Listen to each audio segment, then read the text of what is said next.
안녕하세요. 저는 광주에서 살고 있는 40대 여자예요.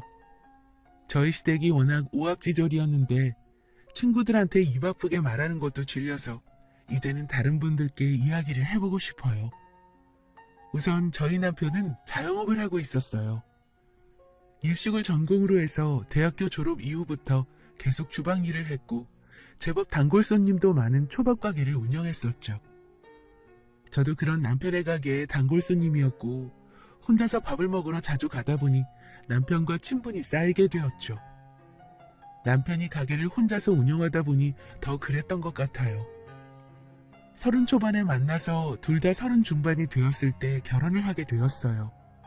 제가 직업이 산부인과 전문이다 보니 자리를 잡느라 늦어졌죠. 처음 인사를 할 때는 시부모님이 좀 자유로우신 분들이라 여자의 나이를 중요하게 생각하지 않는다고 생각했는데 조금 지나고 보니 그저 제가 산부인과 의사라서 반대가 없었던 것 같기도 해요. 만나서 반가워요. 나도 이제 며느리가 생겼네. 어쩜 우리 아들이랑 이렇게 잘 어울릴까요? 정말 선남선녀가 따로 없네. 예쁘게 봐주셔서 감사합니다. 어머님도 너무 미인이세요. 어머, 정말 그래요? 안 그래도 얼마 전에 보톡스 싹 맞았거든요. 역시 여자는 관리를 해야 해. 우리 예비 며느님도 의사니까 피부과 선생님들 많이 알겠다. 네? 네. 선배들 중에도 있고 대학 동기 중에도 피부과 전문의 하고 있는 애들이 있어서요. 그럼 나중에는 우리 같이 보톡스라도 맞으러 갈까? 나도 우리 예비 며느님처럼 코에 필러도 맞아보고 싶은데. 아, 혹시 수술인가? 아, 저는 수술한 거예요. 첫 만남에서 정말 악의 없이 순수하게 저에게 코 수술했냐고 묻는 시모는 저를 많이 당황스럽게 했어요. 곧 남편이 시모에게 뭐라고 눈치를 줬고 시모는 말실수를 했다며 다과상을 준비하러 가셨죠. 저희는 기분 좋게 다과상까지 먹고 나서 집으로 돌아갔습니다. 저를 데려다주는 길에 남편이 우리 엄마가 아빠랑 서로 오냐오냐 하며 지내다 보니 좀 눈치가 없어.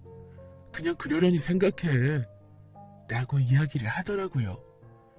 사실 제가 코 수술을 한 것에 사연이 있는 게 아니라 그저 미용 목적으로 한 것이다 보니 시모의 질문에 더 당황했던 것 같아요. 남편의 말처럼 정말 시모는 아기가 없이 뇌가 순수한 사람 같아 보였죠. 문제는 시모뿐만이 아니라 시부도 예전에 사업을 해서 돈이 많았었다고 해서 경제관념이 좀 없었습니다. 물건도 덜컥덜컥 사시고 그래서 저희 신혼집에도 거금을 주셨죠. 저희는 덕분에 돈 걱정 없이 결혼을 하게 되었어요. 처음에는 시부가 그만큼 여유가 있는 줄 알았는데 지나고 보니 그것도 아니더라고요. 남편은 시부가 집을 해주셨으니 우리는 그냥 그 집에 들어가서 잘 살면 된다고 했고 저도 별달리 걱정 없이 시댁에 예물 예단을 주고 잘 갖춰 결혼했습니다. 이제 30 중반이라는 나이로 갖출 것 다 갖추고 남들이 부러워하는 호텔에서 결혼식도 하고 나니 정말 저희 앞날은 걱정될 것이 없다고 생각했습니다. 그런데 결혼 후 채 2달도 지나지 않아서 제 속을 뒤집어 놓을 말도 안 되는 사건이 생기게 되었어요. 남편이 원래 깔끔한 성격인 것은 알고 있었기 때문에 신혼집에서도 청소는 남편이 했습니다. 제가 나름대로 깨끗하게 청소기와 물걸레질을 해도 남편의 마음에 들지 않아서 꼭 한 번씩 더 청소를 했고 저에게 머리카락이 빠진다며 늘 집에서 머리를 묶고 있게 시켰어요. 그런 것들은 남편이 나서서 하기도 하고 제가 배려해서 맞춰가면 되는 부분이다 보니 불편해도 참고 지냈어요. 남편이 샤워를 하면 꼭 1시간 이상씩 하는데 그날따라 제가 배가 너무 아팠고 남편에게 좀 빨리 씻어달라고 이야기를 했어요. 그래서 원래 1시간씩 씻던 남편이 그날은 40분 정도 샤워를 했고 저는 화장실로 급히 들어가서 볼일을 보고 나왔어요. 그런데 남편은 다시 샤워를 하러 가서는 1시간이 넘도록 씻는 게 아니겠어요? 워낙 깨끗한 사람이니 내심 덜 씻고 나와서 찝찝한가 보다 생각을 하고 침대에 누워 있었는데 씻고 나온 남편이 갑작스럽게 저에게 화를 내기 시작했어요. 화장실이 그렇게 급하면 밖에 가서 경비실 화장실을 쓰면 되지. 꼭 그렇게 해야 해? 뭐? 오늘 엘리베이터 점검 중인 거 몰라? 내가 13층에서 1층까지 어떻게 내려가? 당신이 좀 빨리 씻고 나오면 될 것을. 당신 때문에 내 루틴이 다 깨졌잖아. 그리고 내가 계속 참고 치우고 살려고 했는데 당신이 이렇게 더러워서 병원에서 일은 어떻게 해? 수술하기 전에 소독은 제대로 하는 거야? 무슨 말이야? 내가 더럽다니. 당신이 지나간 자리를 봐. 내가 말 안 하고 참고 살려고 했는데 정말 안 되겠어서 하는 말이야. 내가 당신한테 청소하라고는 안 하잖아. 깨끗하게 좀 쓰자는데 그게 그렇게 힘들어? 매일 퇴근하고 와서 집 청소하는 사람 생각을 안 해? 입고 온 옷은 무조건 현관에 다 벗어서 들어오라고 했는데 꼭 그렇게 작은 방까지 더러운 걸 옮기잖아. 내가 당신한테 언젠가 말하려고 했는데 그거 결벽증이야. 누가 집에 들어오면 현관에서 옷을 다 벗고 들어와. 내가 더러운 게 아니라 당신이 유독 심한 거라고. 그래, 내가 그럴 수 있지만 우리 결혼까지 했으면 서로 맞춰서 살아야 하는 거 아니야? 한참 남편과 언쟁을 높이며 말다툼을 하고 있었는데 갑자기 사례가 들려서 기침을 하게 되었습니다. 남편이 다급하게 부엌 쪽으로 달려갔고 저는 당연히 물이라도 가져다 주는 줄 알았어요. 그런데 남편은 그런 저를 향해 황당한 행동을 하기 시작했는데 그게 분무식 소독액을 마치 파리를 잡듯이 저와 제 주변에 뿌리기 시작했습니다. 저는 안 그래도 기침을 하는데 앞에서 소독액 냄새가 나니 화가 났고 벌떡 부엌으로 달려가 물을 마셨습니다. 그때 남편은 제가 떠난 자리를 따라다니며 소독액을 뿌렸어요. 당신은 의사라는 사람이 기침할 때 입 가리는 거 안 배웠어? 뭐? 사람이 기침을 하면 물이라도 한번 떠주는 게 맞는 거 아니야? 당신 원래 결벽증 환자였어? 그동안 더러운 나랑 어떻게 만났니? 아니, 나는 그냥 세균이 우리 침실에 있는 게 찝찝해서 그렇지. 뭘 그렇게까지 화를 내? 내가 예민했나 봐. 미안해. 내가 주방에서 생선을 자주 만지다 보니 유독 세균에 민감하네. 직업병이라고 생각하고 당신도 좀 이해해줘. 그래, 나도 조심할 테니까 당신도 너무 예민하게 하지 마. 결벽증도 강박증의 일종이라서 심하면 치료까지 받아야 해. 그리고 예전엔 혼자 살았을지 몰라도 지금은 나랑 같이 사니까 당신도 좀 배려해주길 바라. 사실 저에게 소독액을 뿌리던 남편에게 크게 실망을 하기는 했지만 결혼 초반이다 보니 서로 맞춰가야 할 부분이 많다고 다독이며 넘어갔어요. 이후 남편은 저에게 하려는 말을 자주 삼키기 시작했고 저도 그게 맞춰가는 과정이라 생각했습니다. 그리고 저희 집은 제가 병원에서 일을 하고 세미나도 많다 보니 시모가 와서 자주 밥을 챙겨주셨어요. 남편이 워낙 예민해서 집에 요리도구도 없었고 저도 원래 요리에는 취미가 없었기 때문에 대부분 시모가 챙겨주는 반찬을 데워 먹거나 외식을 했었어요.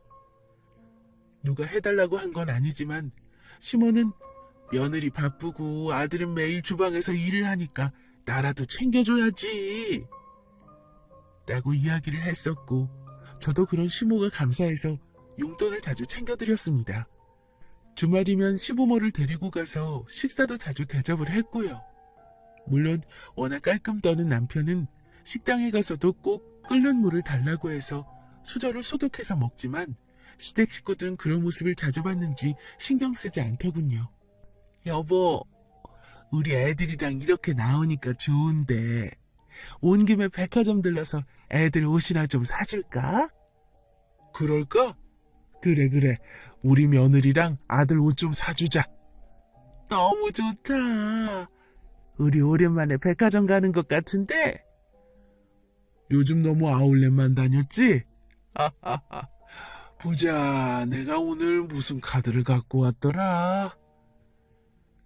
시모와 시부는 밥을 먹고 백화점에 가자고 하며 신이 났고 남편은 수저를 소독하느라 정신이 없었죠. 참 겉으로 보면 산만하지만 화기애애한 가족 같아 보였습니다. 그날 괜찮다고 했음에도 저희는 백화점에 가서 시부에게 100만 원가량 되는 옷을 선물 받아서 집으로 돌아왔어요. 남편은 그런 시부의 씀씀이가 별일 없다는 듯이 받아들였죠. 저는 이제 사업도 안 하시는 시부가 무슨 돈이 있으셔서 자꾸 돈을 쓰는지 궁금해서 남편에게 물어봤지만 남편은 모른다고 이야기를 했어요. 뭘 해서 돈을 버시는지는 모르지만 한 달에 한두 번은 시모와 함께 이름 있는 식당에 가서 밥도 먹고 여행도 자주 다닌다고 하더라고요. 그때는 뭘 해서라도 돈을 버시나 보다 생각을 했고 그게 부동산이나 주식 투자가 아닐까라고 단순히 생각했어요. 시댁이 저희에게 경제적으로 지원을 많이 해주셔서 저도 시댁에 선물을 자주 했었어요. 시부모님 생신날이면 명품 핸드백이나 고급 정장 같은 것들을 선물해드렸고 물론 경제적으로 부담이 되는 부분이 없지는 않았지만 받은 것들이 있다 보니 도리라고 생각을 했어요. 워낙 비싼 물건을 좋아하는 시부모님이다 보니 한 번 사드리고 그 다음번에 안 사드렸더니 저에게 면박을 주기 시작했고 이후부터는 그냥 당연하게 그렇게 사드리게 되었네요. 이후 3년이라는 시간이 지났습니다. 물론 남편의 결벽증은 조금도 고쳐지지 않아서 제가 포기를 하고 살고 있었죠. 퇴근 후 집에 들어가서 현관에서 모든 옷을 벗어서 커다란 봉지에 담았고 속옷만 입은 채 화장실에서 샤워를 했고 입은 옷은 그날 바로 세탁을 해야 했습니다. 주방은 여전히 기껏해야 컵라면이나 먹는 공간이었고 요리는 주방이 더러워진다고 꿈도 못 꿨죠. 제가 이 정도로 노력을 하다 보니 남편도 제가 마음에 들지 않더라도 큰 소리는 내지 않았고 그렇게 불안한 줄타기 같은 나날이 이어졌습니다. 그러다 남편이 가게를 하던 자리가 재개발되면서 다른 곳으로 이전을 하게 되었는데 이전 이후 장사가 예전만큼 되지 않아서 결국 폐업까지 하게 되었고 그 이후 남편은 집에서 쉬게 되었어요. 퇴직 이후 남편은 의욕을 상실한 사람처럼 집에 있었고 저는 그런 남편에게 작은 도움이라도 되고자 여러 방면으로 도움을 주고 싶었습니다. 그러다 저희 병원에 자주 오는 환자분의 남편분이 부동산을 한다는 걸 알게 되었고 남편이 새로운 시작을 할 수 있도록 도와주고 싶었죠. 저는 남편을 데리고 그 부동산에 찾아가 보게 되었고 새로이 장사를 할 수 있는 자리를 알아보고 있었어요. 여기는 주차 공간은 따로 없나요? 여기는 입지가 좋은 만큼 주차 공간은 별도로 없고 앞쪽으로 버스 정류장이 있어요. 아무래도 저희 남편 가게는 직장인분들이 많이 찾기도 하시고 데이트하러 오시는 분들이 많아서 주차 자리는 있어야 할 것 같아요. 그래서 여기 말고 다른 곳도 제가 생각해둔 곳이 있는데 같이 이동하시면서 설명해 드릴게요. 안 그래도 남편분 얼굴 뵈니까 예전에 제가 초밥을 먹으러 가본 적이 있는 가게라서 엄청 좋은 곳으로 제가 알아보고 있으니 걱정 마세요. 정말요? 저희 남편이 다른 건 몰라도 초밥 하나는 정말 잘하죠. 두 분 데이트하실 때 초밥 자주 드셨다고 들었는데 다음번에 꼭 오세요. 그래야겠어요. 저희가 초밥 좋아하는 것도 알고 계시네요. 환자분의 남편은 사람 좋게 저희에게 몇 군데를 더 소개해줬고 기분 좋게 남편과 집으로 돌아왔는데 그날 밤 정말 생각지도 못한 일이 발생하게 되었죠. 남편은 맥주를 한 캔 갖고 와서 원샷을 하고는 저와 그 환자분의 남편의 관계에 대해 추궁하기 시작했습니다. 저는 너무 어이가 없는 물음에 푸하하 웃은 뒤 몇 년째 병원에 오시는 환자분 남편이라고 설명을 했는데 거짓말을 하지 말라고 하며 갑자기 제 머리를 때리기 시작했죠. 처음에는 귀여운 질투쯤으로 생각을 했는데 남편은 저에게 손찌검을 했고 저는 그제야 보통 일이 아니라는 생각에 다급하게 해명했습니다. 왜 이래 여보? 정말 환자분 남편이야. 나는 오늘 처음 보는 사이라고. 거짓말하지 마. 그럼 예전에 내 가게는 어떻게 와봤다는 거야? 그리고 왜 자꾸 실실거리면서 웃고 있어? 그럼 환자분 남편한테 화라도 낼까? 당신 가게 좋은 자리로 알아봐주는 사람이잖아. 내가 예전부터 당신 남자들만 보면 실실거리고 다니는 거 마음에 안 들었는데 이제야 내가 왜 그런 생각이 들었는지 알겠네. 뭐? 말이 되는 소리를 해. 내가 남자들만 보면 실실거린다니. 환자분들이 남편이랑 병원 같이 오는데 그럼 화를 내? 내가 언제 실실거렸다는 거야? 환자들한테만 하는 말이 아니잖아. 당신 우리 부모님이랑 밥을 먹으러 가도 직원들 보고 실실거리고 웃고 내가 수저 소독하고 있으면 한숨 쉬는 거 모를 줄 알아?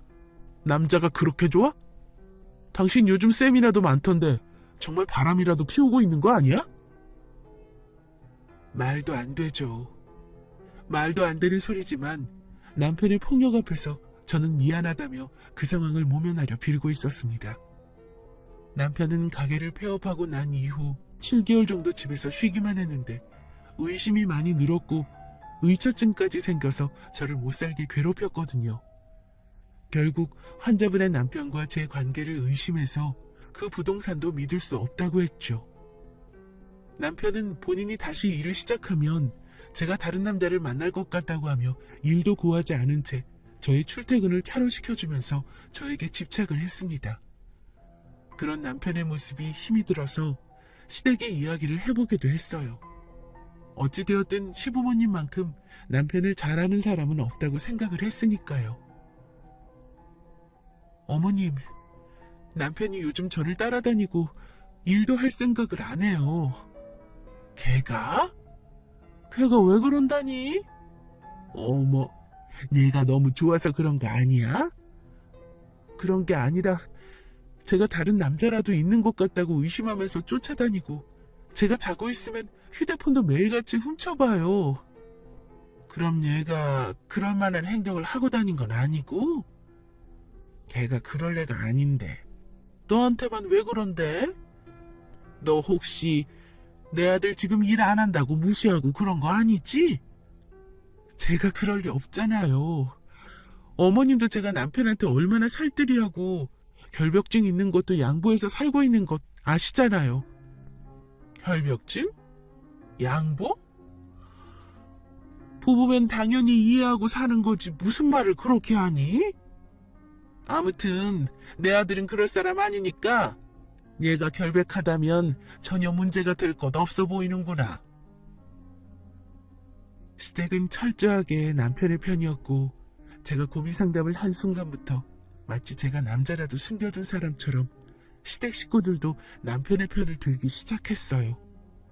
늦은 나이에 결혼을 했다 보니 저는 제 가정을 지키고 싶었고 몇 달을 남편이 바라는 대로 휴대폰도 보여주고 약속이 있는 날이면 남편이 데려다주고 데리러 왔어요. 다른 지인들은 남편이 픽업도 해주니 참 가정적이고 다정하다고 했지만 저는 그런 모습이 모두 저를 믿지 못해서 하는 행동이라는 걸 알고 있었습니다. 그렇게 1년이 지났고 남편은 이제 아예 돈을 벌 생각조차 없어 보였고 저는 그런 남편에게 참다 화를 냈습니다. 당신 언제까지 이렇게 나만 쫓아다닐 거야? 일은 안 할 거야? 내가 일하러 가면 당신 무슨 짓 하려고? 당신 혼자 벌어도 충분히 생활이 가능한데 굳이 나까지 일을 해야 해?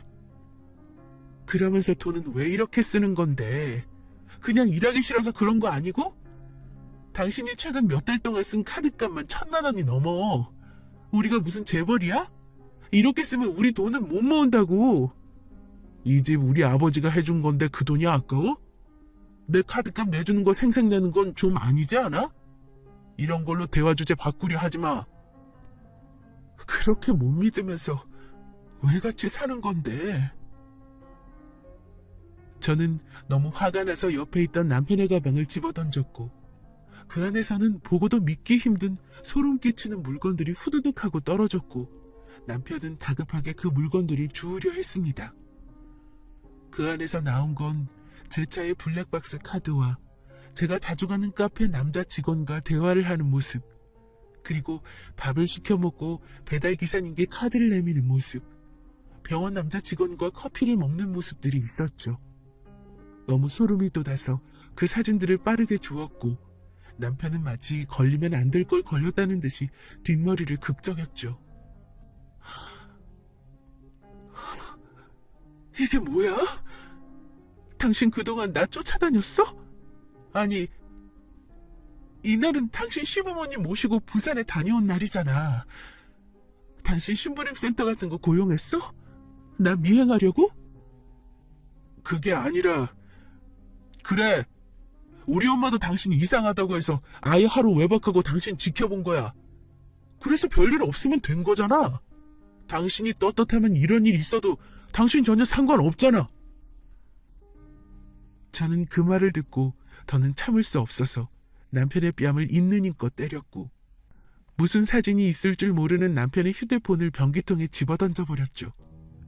대충 급한 대로 짐을 싸서 근처에 사는 직장 동료의 집으로 갔습니다. 결혼을 하고 나니 딱히 갈 만한 친구 집도 없더라고요. 전부 결혼해서 살고 있으니 갈 수 없었고, 그래서 친한 간호사 동생네 집으로 가서 그날 밤이 새도록 펑펑 울었고, 다음날 저는 더 이상 남편과 살 수 없다고 다짐했습니다. 변호사 사무실에서 이혼에 대해 상담을 진행했고, 이혼 소송까지 가게 되었습니다.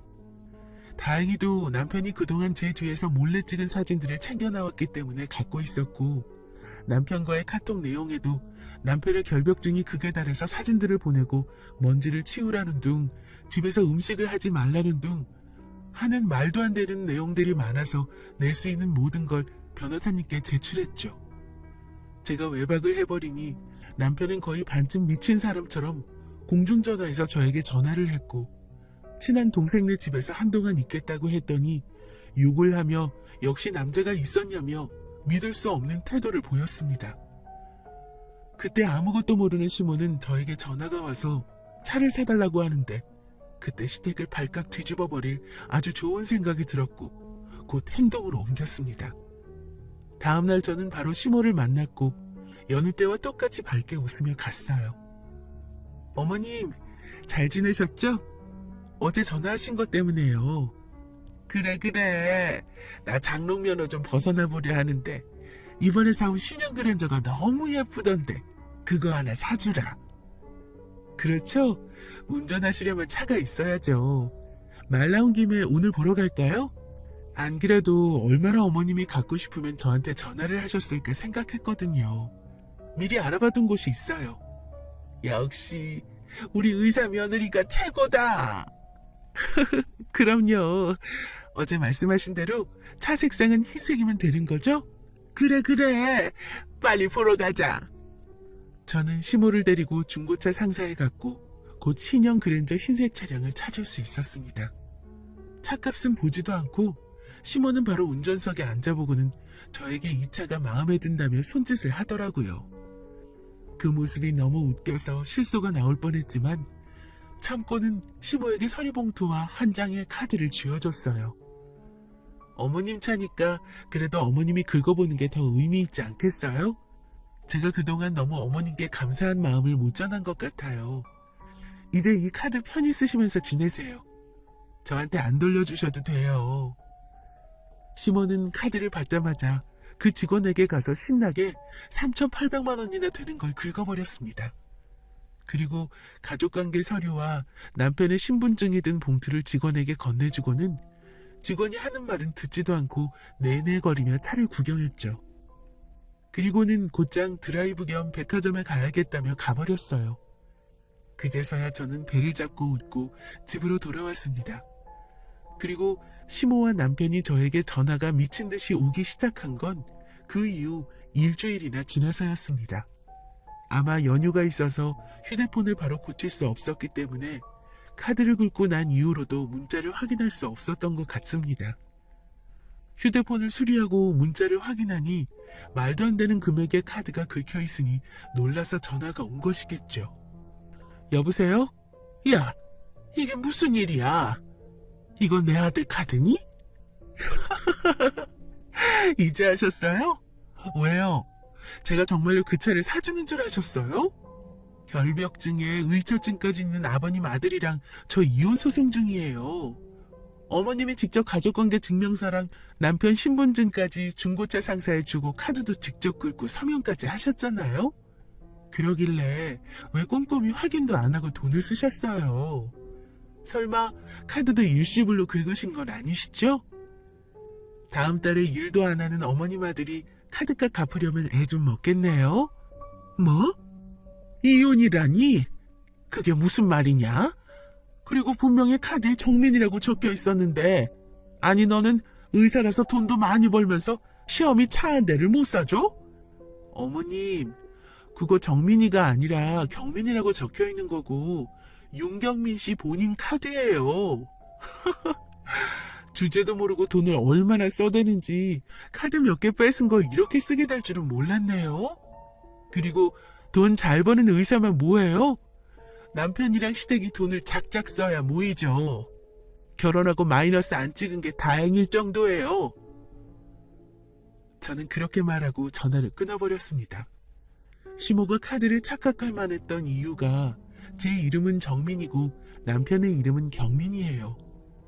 이게 글씨를 날려서 쓰다 보면 이름이 비슷하게 보이기도 하다 보니 시모는 카드를 보고서도 제 카드라고 생각을 했나 봐요. 그리고 저는 남편과 이혼을 했는데 이혼을 하고 나서가 더 대박이었어요. 제가 처음에 시댁이 오합지졸이라고 말씀드렸죠? 시모가 산 차의 대금을 얼마 뒤 시부가 현금으로 갚았다고 건너서 듣기는 했어요. 시부가 어떻게 해결을 해줬다고 하니 저는 개인적으로 시모와 남편에게 한 방을 날리지 못해서 아쉬웠는데 그 이후 남편에게 온 전화가 정말 배꼽이 빠지게 웃겼어요. 여보, 혹시 7천만 원 정도만 빌려줄 수 없어? 당신 제정신이야? 우리 이혼한 거 잊었어? 내가 일도 안 하는 당신한테 왜 돈을 빌려줘? 이게 다 당신 때문이니까 그렇잖아. 당신이 엄마한테 사준 차값을 아버지가 집 담보 대출로 갚았는데 그 돈을 못 갚아서 지금 압류 들어가게 생겼어. 한 번만 도와줘. 뭐? 아버님 재산 많으신 거 아니었어? 씀씀이도 크신데 그 돈 때문에 압류라는 게 말이 돼? 아버지가 사실은 다 대출로 생활을 하고 있으셨더라고. 집을 담보로 잡고. 내가 지금 그것 때문에 머리가 터질 것 같아. 우리 부모님이 그래도 당신 많이 챙겼잖아. 그러니까 좀 도와주면 안 돼? 이혼까지 했는데 그게 무슨 소용이야. 아버지 돈 믿고 설치더니 당신 씀씀이 보니 안 봐도 뻔하네. 빚이 얼마나 있는지 모르겠지만 버티지 말고 빨리 파산 신청이나 하는 게 나을 거야. 같이 살았던 사람으로서 하는 마지막 조언이야. 저는 전화를 끊고 얼마나 웃었는지 몰라요. 남편이 무슨 돈이라도 맡겨둔 것처럼 일만 생기면 시부에게 돈을 받아서 쓰곤 했었는데 그게 전부 집담보 대출이었다니. 시부가 예전에 사업을 하고 정리를 다 했음에도 씀씀이를 줄이지 못해 갖고 있던 재산들을 담보로 대출도 많이 했던 것 같더라고요. 곧 길바닥에 나앉을 시댁 식구들을 보니 얼마나 웃기던지. 그러길래 처음부터 제가 하자는 대로 다른 곳에 새로 장사나 시작하고 열심히 살았으면 될 것을 왜 사람을 못 믿고 괴롭혀서 이 사단을 만들었는지 이해가 안 되었죠. 지금은 이혼 후 몇 년이 흘러서 저는 화려한 싱글 인생을 살고 있습니다. 돈을 막 쓰는 사람도 없고 집에서 밥도 해먹고 귀찮으면 종종 설거지도 미루기도 해요. 이제야 집에 사람 사는 냄새도 나는 것 같고 저를 위해 취미생활도 할 수 있어서 좋더라고요. 짧다면 짧은 결혼 생활이었지만 그런 시간들이 다 지나온 지금에야 너무나 여유롭고 자유로운 인생을 즐기고 있습니다. 아마 제가 재혼을 하게 될지 어떨지는 모르겠지만 적어도 전 남편과 시댁처럼 아나무인하고 정신병이 있는 사람이랑은 절대로 다시는 엮이는 일이 없었으면 해요. 전 남편은 그 이후로 공사판에서 일을 하고 있다는 소식은 전해 들었는데 결벽증이 있던 사람이 어떻게 그런 환경에서 일을 할 수 있나 싶어서 저도 신기하네요. 역시 사람은 돈이 있어야 적당히 하기 싫은 일을 안 하며 살 수 있는 것 같기도 합니다. 제 이야기 들어주셔서 감사해요. 혹시 저희 시댁처럼 멍청한 시댁이 있다면 빨리 도망치시기를 바라요.